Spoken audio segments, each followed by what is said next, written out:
The stories you are about to see are real. The rewards up to $5 million are real. This is Crime Reports and Rewards with Griff Griffin and Dave Michaels, where you stay anonymous, the criminals don't. And now, this Crime Reports and Rewards special report. The Justice Department today announced a multinational effort to disrupt the Game Over Zeus botnet, a global network of infected victim computers used by cyber criminals to steal millions of dollars from business and consumers.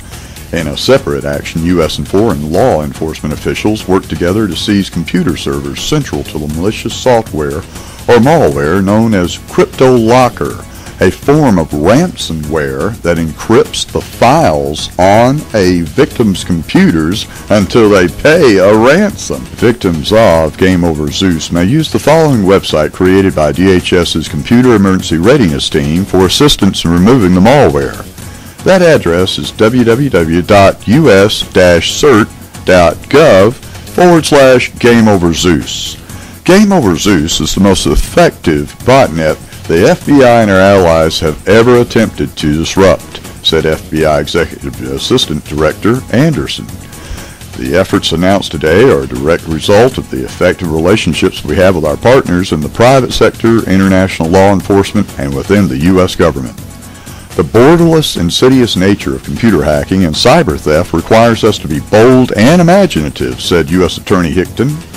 We take this action on behalf of hundreds of thousands of computer users who were unwittingly infected and victimized. An investigation identified the Game Over Zeus network as a common distribution mechanism for CryptoLocker. Unsolicited emails containing an infected file purported to be a voicemail or shipping confirmation are also widely used to distribute CryptoLocker. When opened, those attachments infect victims' computers. You may have received emails asking you to open a .zip file. If you have opened a .zip file, your computer may already be infected and your files could be locked or your bank accounts emptied at any moment. Game Over Zeus, also known as peer-to-peer Zeus, is an extremely sophisticated type of malware designed to steal banking and other credentials from the computers it infects. Unknown to their rightful owners, the infected computers are also secretly becoming part of a global network of compromised computers known as a botnet, a powerful online tool that cyber criminals can use for numerous criminal enterprises, besides stealing confidential information from the infected machines themselves. Game Over Zeus, which first emerged around September 2011, is the latest version of Zeus malware that it began appearing as early as 2007. Game Over Zeus' decentralized peer-to-peer structure differentiates it from the earlier Zeus variants. Security researchers estimate that between 500,000 and 1 million computers worldwide are infected with Game Over Zeus, and that approximately 25% of the infected computers are located in the United States. The principal purpose of the botnet is to capture banking credentials from infected computers. Those credentials are then used to initiate or redirect wire transfers to accounts overseas that are controlled by cyber criminals. The FBI estimates that Game Over Zeus is responsible for more than $100 million in losses. The Game Over Zeus botnet operates silently on victims' computers by directing those computers to reach out to receive commands from other computers in the botnet and to funnel stolen banking credentials back to the criminals who control the botnet. In addition to the disruption operation against Game Over Zeus, the Justice Department led a separate multinational action to disrupt the malware known as CryptoLocker, which began appearing about September 2013 and is also a highly sophisticated malware that uses cryptographic key pairs to encrypt the computer files of its victims. Victims are forced to pay hundreds of dollars and often as much as $700 each or more to receive the key necessary to unlock their own files. If the victim does not pay the ransom, it is impossible to recover their files.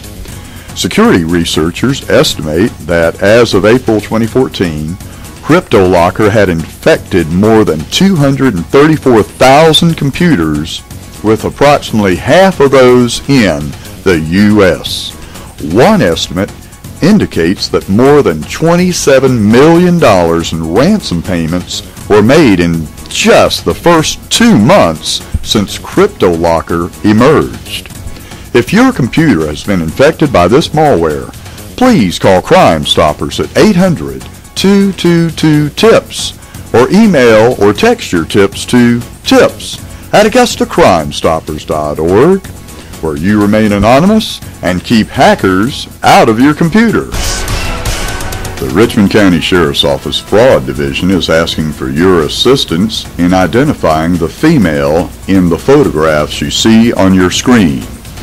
On May 28, 2014, at approximately 0840 hours, the white female in these photographs entered the Sunoco gas station at 2013 Walton Way and made a large purchase with a stolen credit card. Additionally, the same female also used other stolen credit cards taken from vehicles at Burger King on Walton Way. Anyone with information about this female is asked to contact the Richmond County Sheriff's Office Investigator Bert Gates at 706-821-1059, Crime Stoppers at 800-222-TIPS, or text or email your tips to tips@AugustaCrimeStoppers.org, where you remain anonymous and undefrauded. On Monday at approximately 0220 hours, the Richmond County Sheriff's Office responded to Gordon Highway and Olive Road for a shooting. Upon arrival, officers found the victim had been shot while in his vehicle. The victim was found to have a gunshot wound to the neck. The victim was transported to GRU and was listed in critical but stable condition. If you know who or where this shooter may be, please call Sergeant Glenn Ron of the Richmond County Sheriff's Office at 706-821-1604, Crime Stoppers at 800-222-TIPS, or email and text your tips to tips@AugustaCrimeStoppers.org, where you remain anonymous and unshot. North Augusta Department of Public Safety needs your help identifying the male wearing the green shirt in these photographs. He's suspected of passing fake $100 bills at area convenience stores. Any help would be greatly appreciated. If you think you know who or where this male wearing the green shirt may be located, please call Investigator Chris Toole at 803-441-4217, Crime Stoppers at 800-222-TIPS, or email or text your tip to tips@AugustaCrimeStoppers.org, where you remain anonymous and get paid real cash.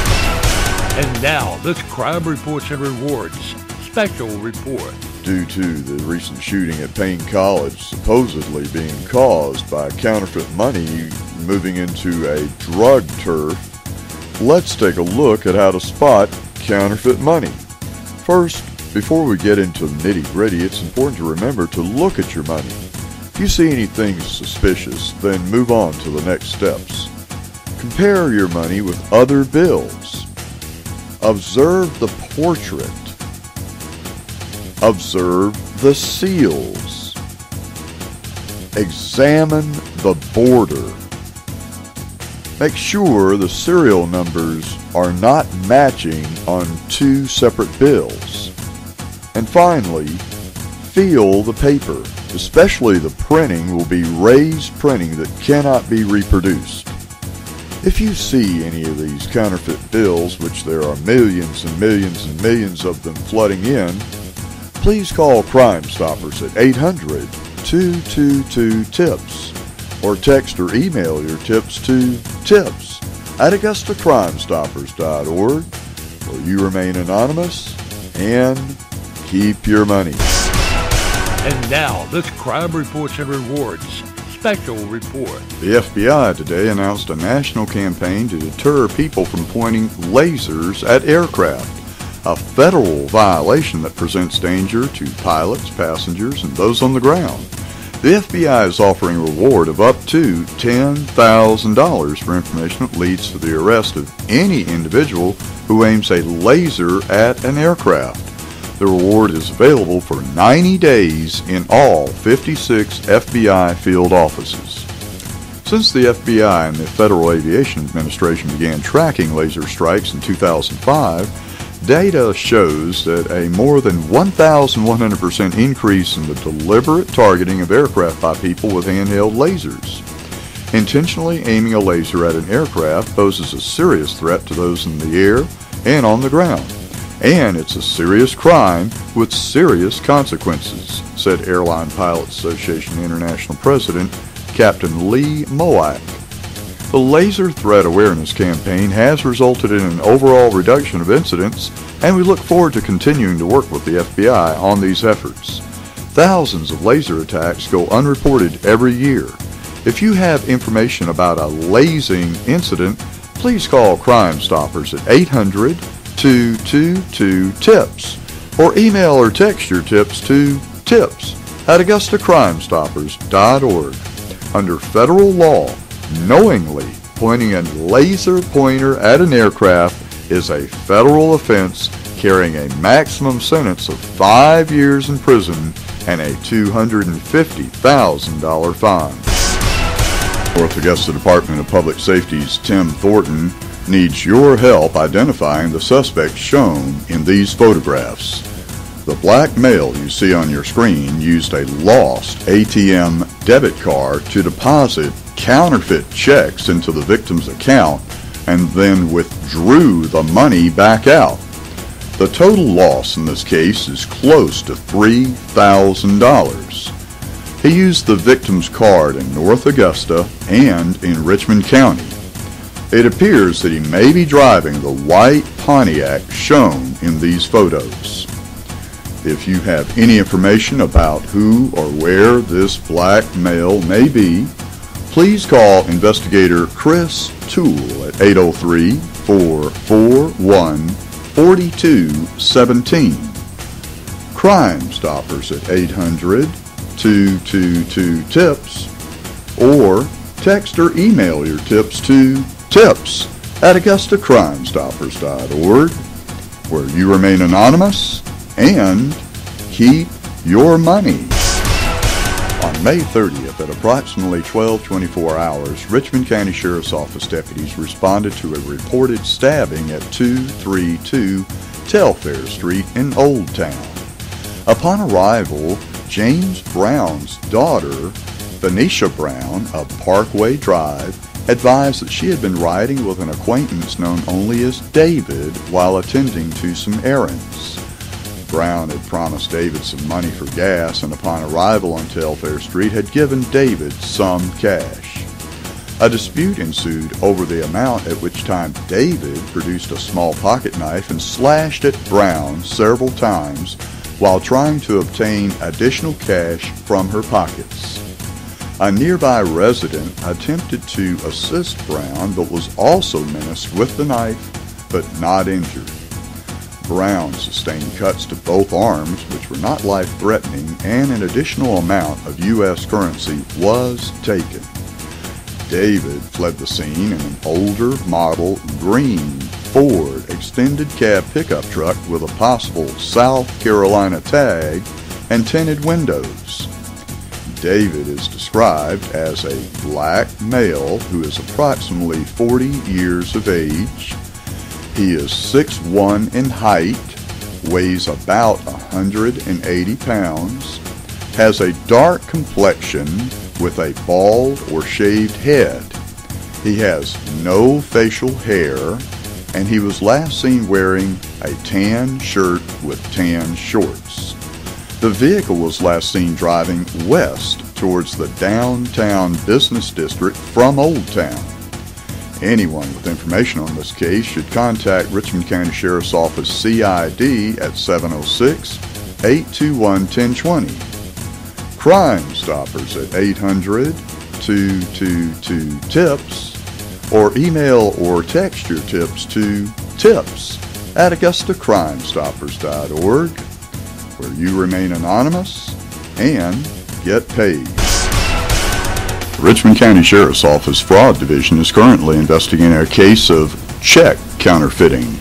The subject, identified as an unknown black male, entered the Georgia Bank and Trust located at 3111 Peach Orchard Road and presented a counterfeit check which was drawn on an account belonging to AAA Sign Company.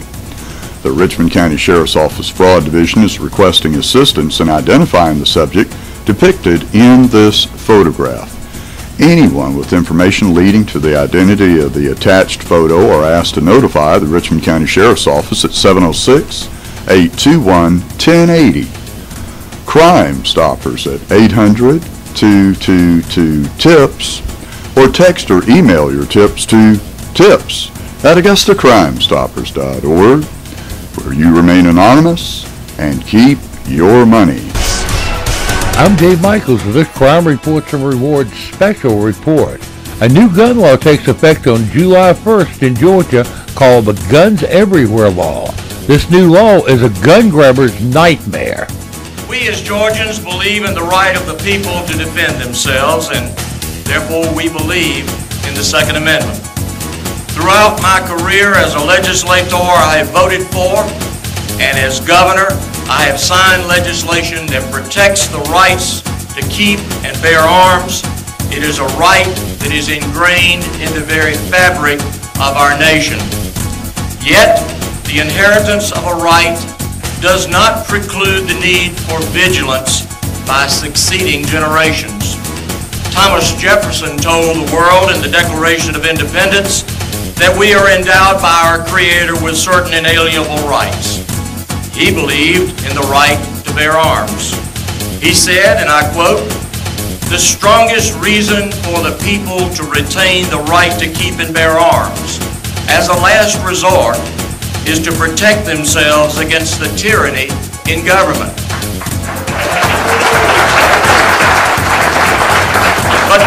But Jefferson also said this, that each generation of Americans must make its own way, saying that, and I quote, "One generation has no more right to bind another to its laws and judgments than one independent nation has the right to command another."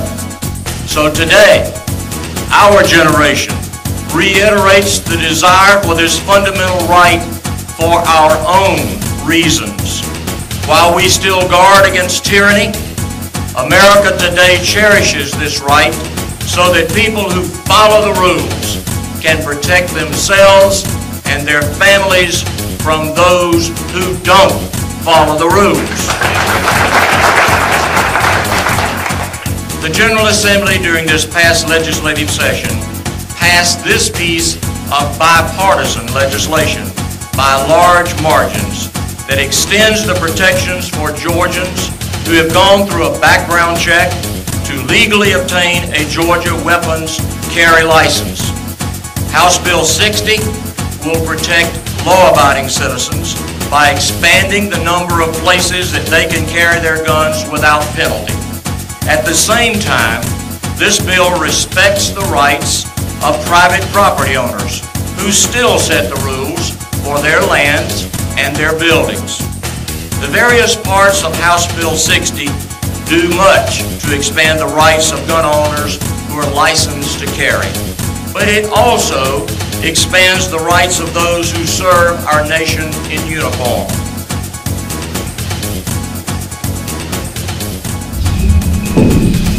In the state of Georgia, you can now conceal carry pretty much anywhere. This is the governor of Georgia signing the Guns Everywhere bill into law. And this is House Bill 60, the Safe The Safe Carry Protection Act, but also dubbed the Guns Everywhere bill by some, allows concealed carry permit holders to carry firearms into bars, schools, churches, and certain government buildings under certain circumstances. Now, I definitely don't think that guns and alcohol mix, but if you can handle your firearm appropriately, also same thing if you go to school, you obviously don't want to cause any type of panic, but also if you have the proper concealment and you're not putting anybody in a state of alarm, not carrying a measure calculated to cause alarm, hey, it's a free country, or at least it's supposed to be. And also you can go into government buildings. As you can go into the government building here in the state of Texas, you can go into the state capitol, but if you step onto the Texas Capitol grounds with your firearm exposed, Texas DPS will pretty much drag you to the ground and illegally arrest you. I've seen them do that 3-4 times personally. That's just the things that I've personally witnessed. But Georgia, they're going in the right direction. They're not like the state of New York, where they're saying that if your gun has certain cosmetic features, you cannot have it. Or in the state of California, where they're trying to ban firearms. They have ATF rating, people like Aries Armor. It's just gun grabbing going on all around. But definitely appreciate you guys in Georgia sticking up for your Second Amendment rights. And they say, well, that means people are going to carry all the time. There are plenty of people who don't carry their guns. There are possible many potential gun owners, people who actually have guns currently, and they leave their guns at home, they leave their guns in the car, so it doesn't mean everybody in the state is going to be carrying. There's many irrational fears, many anti-gun groups springing up to fight these type of measures. But Armed Society is a polite society. I've been to many gun shows, I've been to many gun stores.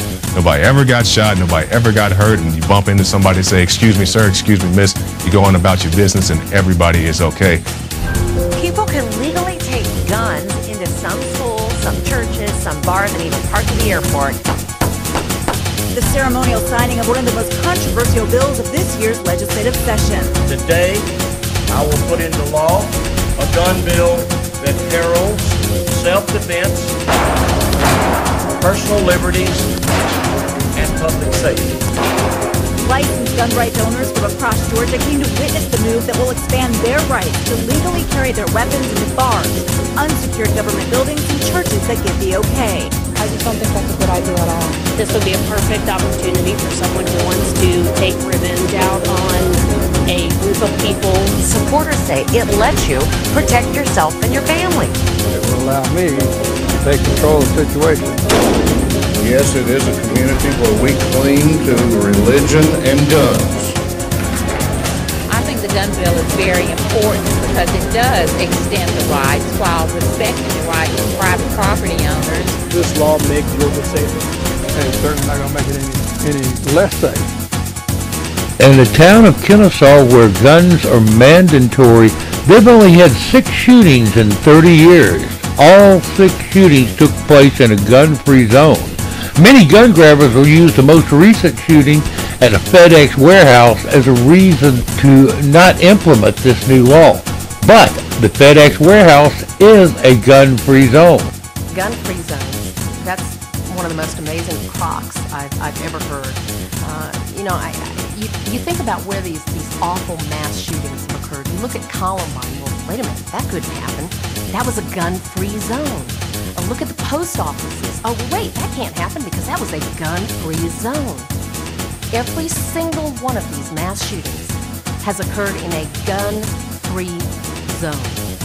If guns are the problem, then explain to me why we haven't seen these awful shootings in places where there are thousands of guns in the hands of literally at least hundreds of law-abiding citizens, like NRA conventions or the dreaded gun show. That's Susanna Hopp, a Texas gun right advocate for a very personal reason. Back in 1991, I was with my parents at a local restaurant, and we had just finished eating when a madman drove his truck through the window and very methodically began executing people.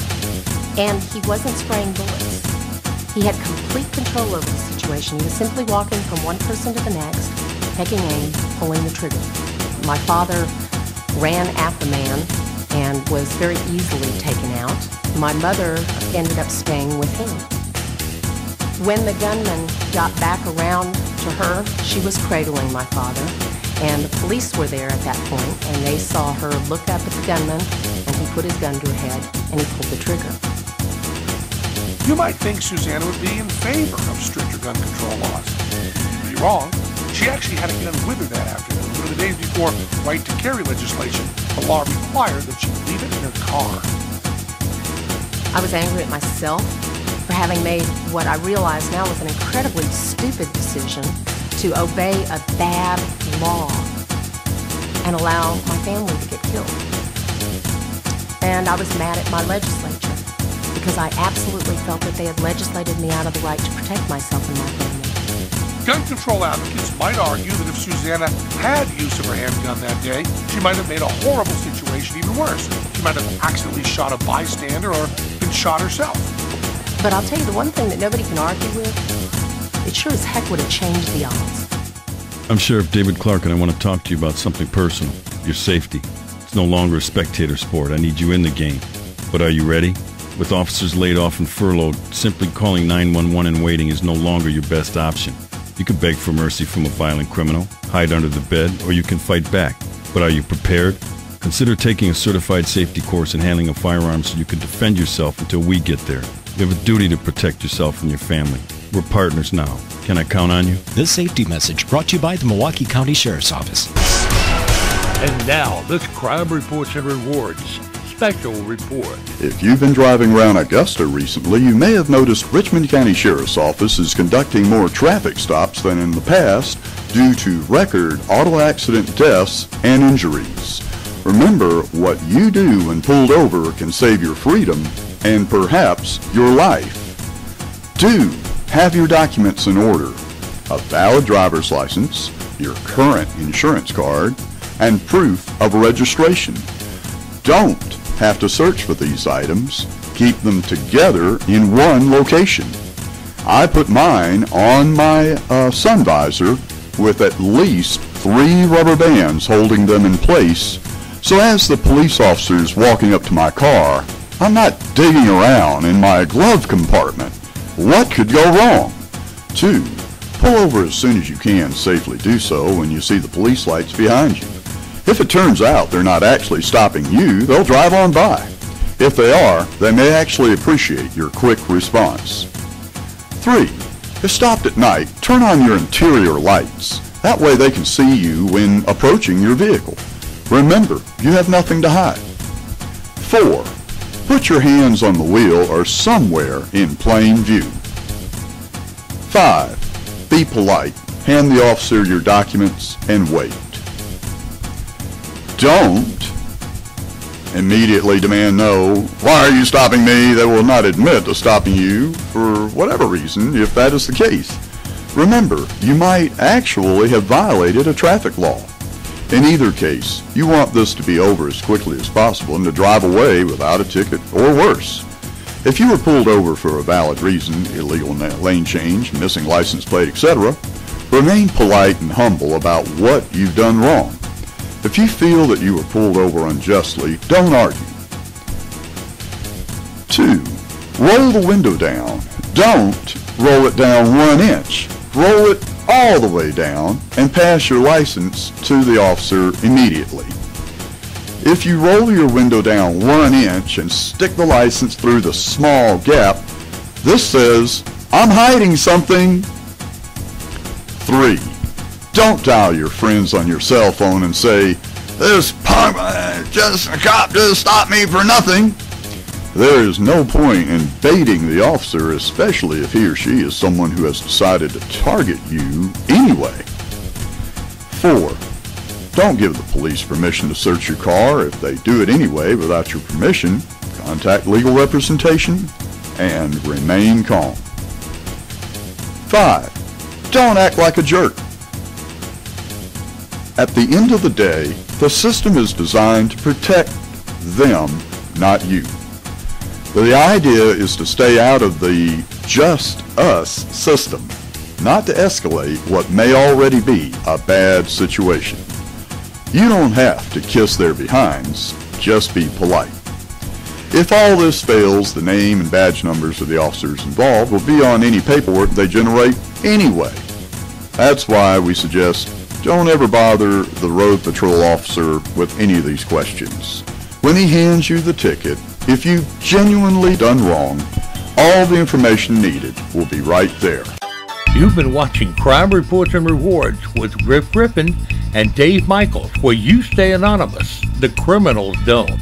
If you have any information on these or any other crimes, call our national tip line at 1-800-222-TIPS. Well, you'll stay anonymous and could get a cash reward. You can see this or any other episode of Crime Reports and Rewards on the web anytime at crimereportsandrewards.com. Crime Reports and Rewards is a production of Michaels Media.